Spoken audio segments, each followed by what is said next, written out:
Hi, and welcome back to Learning is the New Working. If you're a regular listener, then you'll know that this season 4, we're doing something different. We're exploring the workplace learning practices of the $200 billion international aid and development industry to see what we can learn about how learning helps build capacity, trust, and engagement that changes lives. I've partnered with Microsoft colleague and seasoned co-curator Lutz Ziob, and we are talking to practitioners in the development sector who are building skills for all kinds of aid professionals in large and small NGOs, as well as building local capacity at the point of need for sustained impact and social good across the world. Today's guest is Sheila Jagannathan. She is head of the Open Learning Campus at the World Bank in Washington, D.C. I should clarify that this is not an NGO.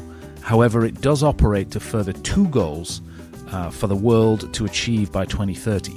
Firstly, to end extreme poverty by decreasing the percentage of people living on less than $1.90 a day to no more than 3% of the world's population. And secondly, to promote shared prosperity by fostering the income growth of the bottom 40% in every country. The World Bank was established in 1944 and is headquartered in Washington, D.C. It has more than 10,000 employees in 120 offices worldwide. Sheila serves as the organization's focal point on digital learning and issues at the intersection of technology use and education in emerging countries. We have an amazing conversation about how the World Bank is using learning to forward its mission and goals. Let's listen in to my conversation with Sheila Jagannathan from the World Bank. Today is Monday, December the 16th. I'm Sheila Jagannathan, head of the Open Learning Campus, which is the ecosystem for learning at the World Bank. Welcome to Learning is the New Working. I'm very grateful for your time. I know you're just back from a long trip, and we really want to get your insights on learning, technology, and the World Bank's efforts to reduce poverty and grow wealth around the world. So welcome to the show. Thank you, Chris, for the warm welcome. I'm very happy to be on your interesting podcast series. We usually start with some quick questions to get a sense of you and your organization and your personal kind of career journey as well. So can you tell me to get started, what part of the world you live in and work in and why? Yes, I live and work in Washington, D.C., the nation's capital, and also the headquarters of the World Bank Group. There's several other influential actors and organizations working on international development here, such as the Inter-American Development Agency, which focuses more on Latin America and Caribbean, the USAID, as well as think tanks such as the Brookings Institute, the Carnegie Endowment for Peace, Peterson Institute for Economics. So there's always some great world-class knowledge and learning events happening here. So it's good to be here. I've lived in DC for over 2 decades with my husband. Our boys, 2 boys grew up here. Of course, we're empty nesters now, but we love the vibrant theater environment and the historic neighborhoods and museums and monuments. So great place to live in. Can I ask if you're comfortable, what's your geographical journey been? I think like me, you didn't start off in the US. Right.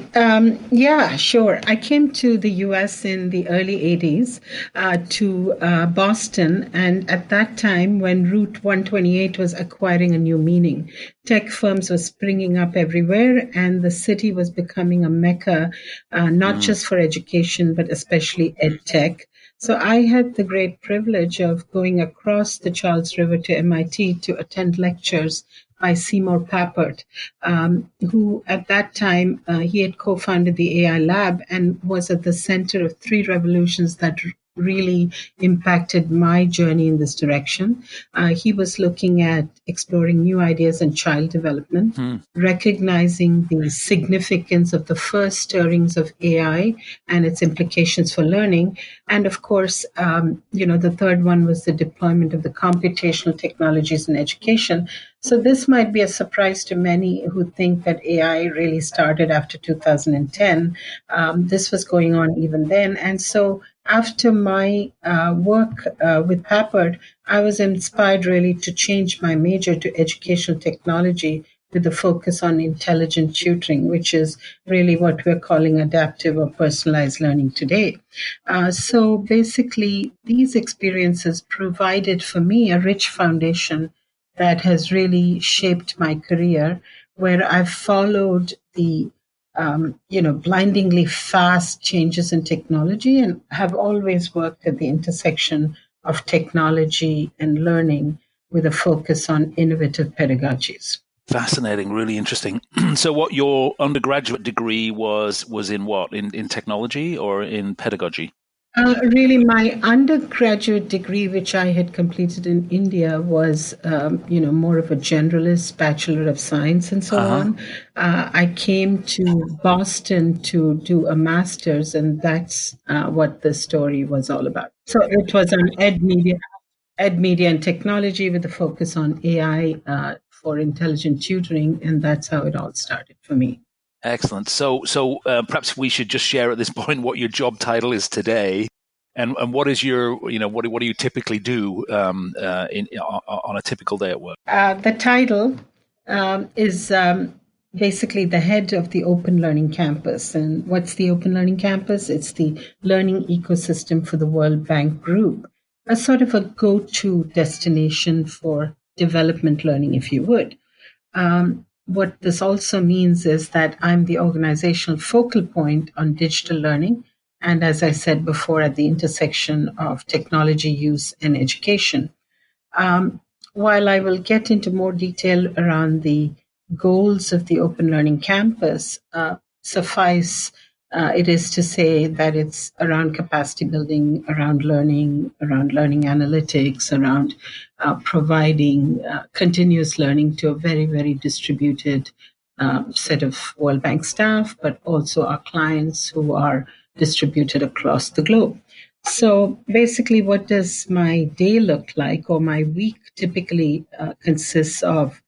I'll just point to a few streams, advising on learning strategies around our big buckets of the development agenda that include sustainable development, also around human development and the sustainable development goals, infrastructure, which is another major area of focus for the bank, as well as jobs and competitiveness and so on, all within the framework of achieving our twin goals, which is eliminating extreme poverty by 2030 and boosting shared prosperity.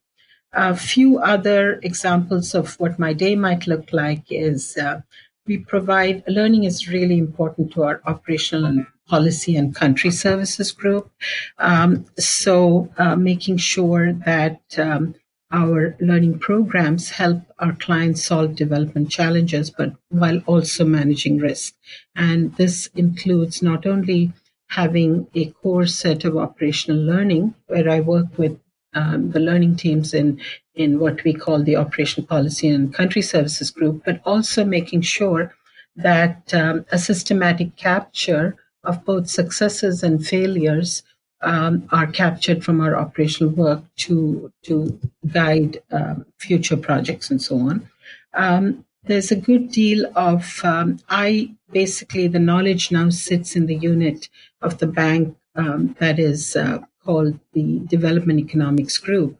And so the broader mandate of this group is to provide capacity building, but also fresh insights into development effectiveness.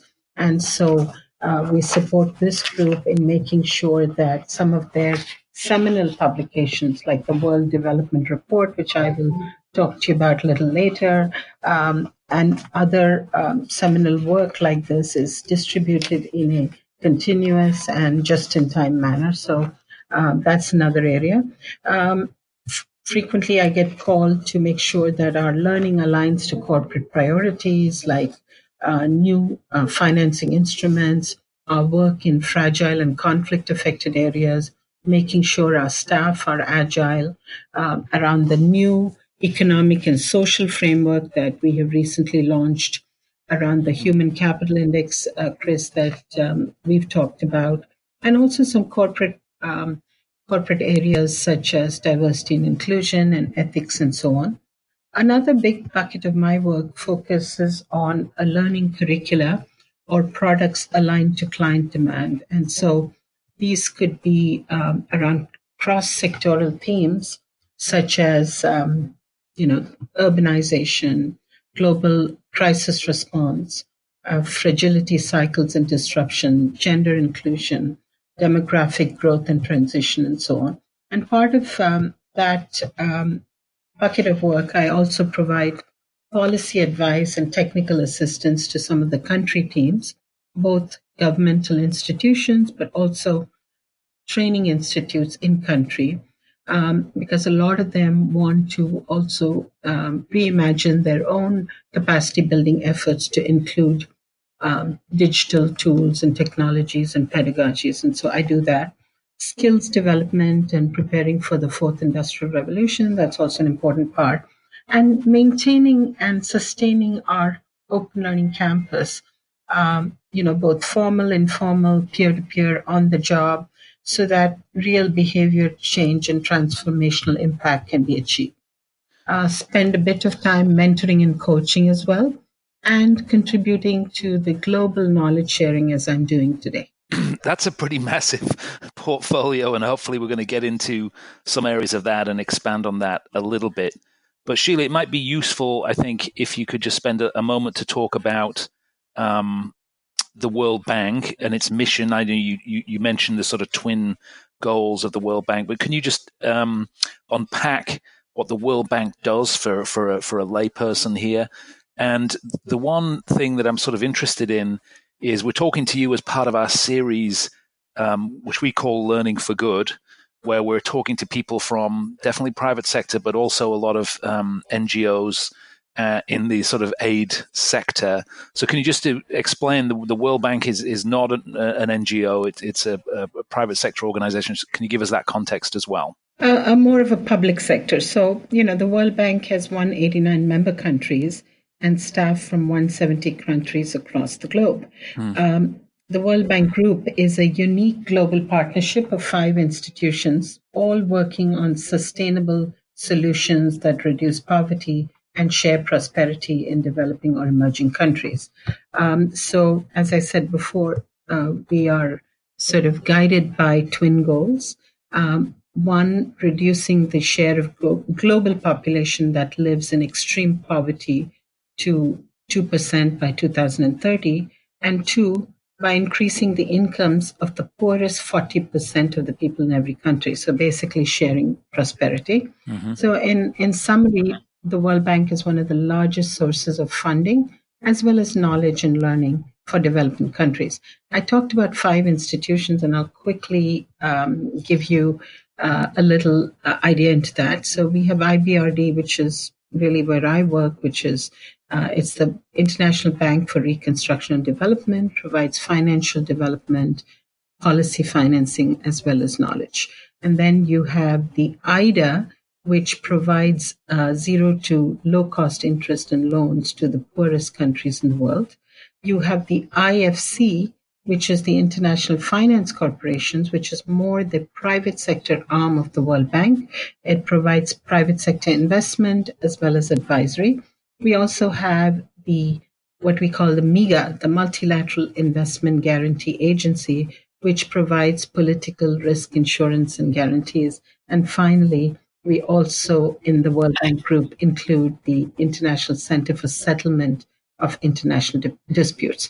So basically, the Open Learning Campus serves 3 of these organizations, which I just mentioned. One is the World Bank, or the International Bank of Reconstruction and Development, the IFC, which is a private sector arm of the bank, and MIGA, which is more the Multilateral Investment Guarantee Agency. So this is what comprises the World Bank. And, it works in almost every major area of development.